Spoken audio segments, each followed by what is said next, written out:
We're asking the big question: can you actually see the future? Or is it just coincidence and a trick of the mind? This is The Voice That Knew, a skeptic's journey into precognition. We are digging into the science, the stories, and the absolute weirdness of it all. We've got 20 episodes to figure this out together. You're not going to want to miss where this ends up. Welcome, everyone. We're glad you decided to join us. Let's go.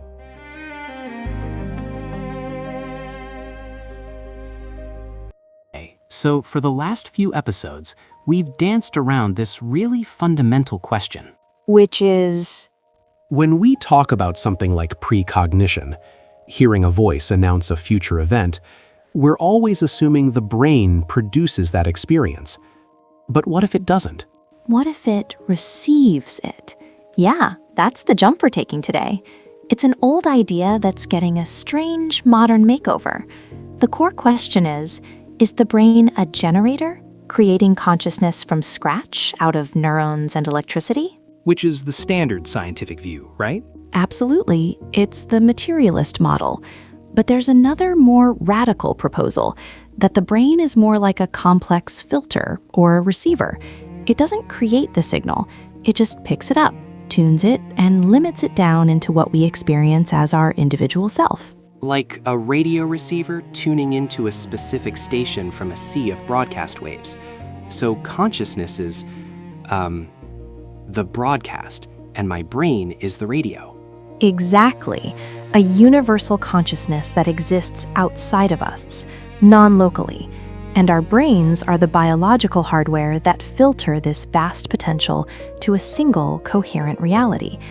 It's a huge what if, but it's one way to even begin framing how information could, theoretically, travel backward in time. That sounds less like neuroscience and more like philosophy. Where did this idea even come from? It's over a century old, actually. It goes back to thinkers like William James and F.W.H. Myers. They called it the transmission or filter theory of consciousness. William James, the psychologist? The very same. They were looking at phenomena that didn't fit the simple brain creates mind model. Things like genius, mystical experiences, and yes, psi phenomena.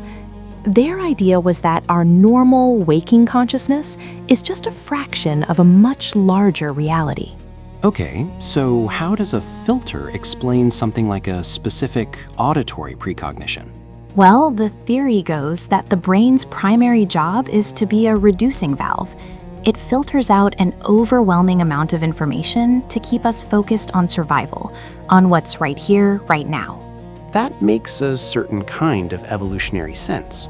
Right. But in this model, sometimes the filter might glitch or become more permeable. In those moments, information that isn't local in space or time could leak through. So a precognitive voice wouldn't be the brain predicting the future, but rather the filter momentarily allowing access to information from a future point in a broader, non-local field of consciousness. So this is the framework laid out in books like Irreducible Mind, arguing that consciousness might be more fundamental than matter. Precisely. It treats the mind as something that exists independently of the physical brain. It's a dualist view, and it's definitely not mainstream, but it provides a philosophical home for these otherwise inexplicable experiences. Okay, so that's the classic philosophical model. But we keep hearing about quantum physics in this context. How did we get from William James's philosophy to quantum entanglement? That's where things get really speculative, and where a new generation of theorists took over. The basic idea is that if consciousness isn't strictly local, if it's not confined to the brain, then what mechanism could possibly connect it across space and time? And quantum mechanics is the only part of physics that has non-locality baked right into it. Right, entanglement. The spooky action at a distance we've touched on before. Two particles linked, no matter how far apart. Exactly. And some models also bring in retrocausality, the idea that effects can precede their causes, which we discussed in the context of the delayed choice experiments. The hypothesis is, what if consciousness uses these quantum properties? What if it can access future information states via entanglement or some form of retrocausality? So it's an attempt to find a physical mechanism for the filter theory's big claims. It's an attempt, yeah. Some researchers, like Targ and Rauscher, have proposed wild ideas, like consciousness operating in an 8-dimensional spacetime to explain things like remote viewing without breaking the laws of relativity. It's pretty far out there. It sounds like theoretical physics fan fiction almost. It can feel that way, because you're taking the weirdest parts of physics and trying to map them onto the biggest mystery in biology, consciousness. It's a leap that most physicists and neuroscientists are absolutely not willing to make. Okay, so what do these quantum consciousness theories actually propose is happening inside our heads? Where is the quantum stuff supposed to be?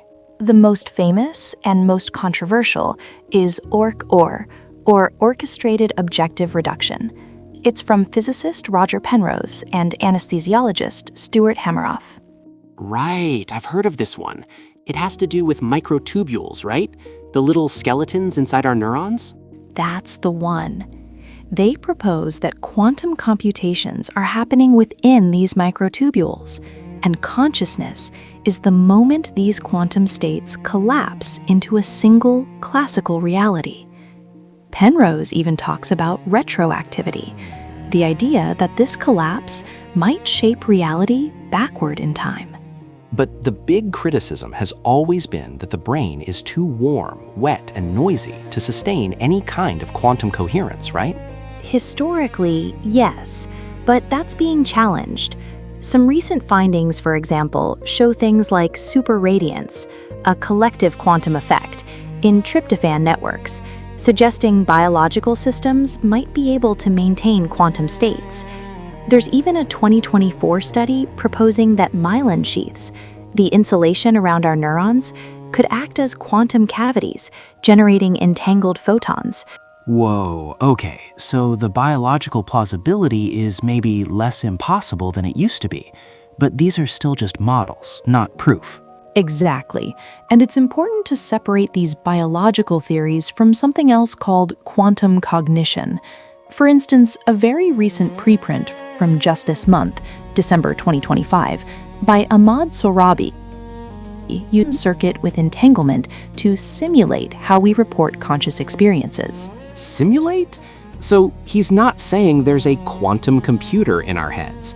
Correct. He's saying the math of quantum mechanics is a good tool for modeling the weird logic of our minds. It's an analogy, not a biological claim. It's a critical distinction that often gets lost in these conversations. So we have these grand, sweeping theories, filter theory, ORC-OR, but what about the actual data? What does the experimental evidence for precognition even look like? Honestly, it's weak and it's contested.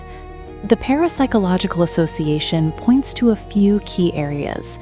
There are the old forced choice precognition meta-analyses from the late 80s, and then the more recent presentiment studies. Presentiment. That's like your body knowing something is about to happen. Exactly. Studies by researchers like Julia Mossbridge or Rizai et al. In 2014 measured things like heart rate variability or skin conductance. They found small but statistically significant physiological changes in people before they were shown a randomly selected emotional image, as opposed to a calm one. The body reacts before the stimulus. That's, weird. It's very weird, but the effects are tiny, and like Daryl Bem's Feeling the Future work we've discussed before, they face a major replication problem. A big pre-registered replication of Bem's work in 2023 found nothing. So the data is tantalizing, but not stable. So there's this huge gap between the grand, all-encompassing theories and the tiny, flickering, maybe not real data. A massive gap. And meanwhile, new non-quantum models of consciousness are emerging. There's one from May 2025 called Resonance Complexity Theory, which proposes consciousness is about complex interference patterns in neural oscillations. It's grounded in physics, but it pointedly does not try to explain non-locality or psi. Huh. So mainstream neuroscience is still pushing for explanations that stay inside the skull. Completely, and that's the fundamental tension. The non-local models are exciting because they offer a potential framework for these strange experiences, but they lack strong evidence. The local, materialistic models are grounded in solid science, but they have to dismiss experiences like clear, verified precognition as coincidence or misperception. It feels like we're hitting a wall. Is there any experimental work trying to bridge that gap? To actually test for, say, quantum effects in cognition? There is some, and it is strange. A 2025 study by Alex Escola-Gascon had monozygotic twins do an implicit learning task. The stimuli were linked to the states of entangled qubits. Wait, entangled twins looking at entangled particles. That's a lot. It is. And they found that the entangled stimulus seemed to account for a small but significant part of the variance in their accuracy. Another 2024 study reported about 32% prediction accuracy in a quantum-like task, which they argue supports a non-local plasticity theory. Okay, that's incredibly niche and hard to interpret. It's not exactly a smoking gun for consciousness being a quantum field. Not at all. It's the very, very early days of trying to even design experiments for this stuff, which leads to even more philosophical proposals, like a 2024 paper by Arish Sawi suggesting a radical ontology where consciousness is actually the fundamental thing, and observers and space-time emerge from it. So we've come full circle, from the brain as a radio receiver for a universal consciousness, to a model where consciousness literally creates the universe it experiences. Pretty much.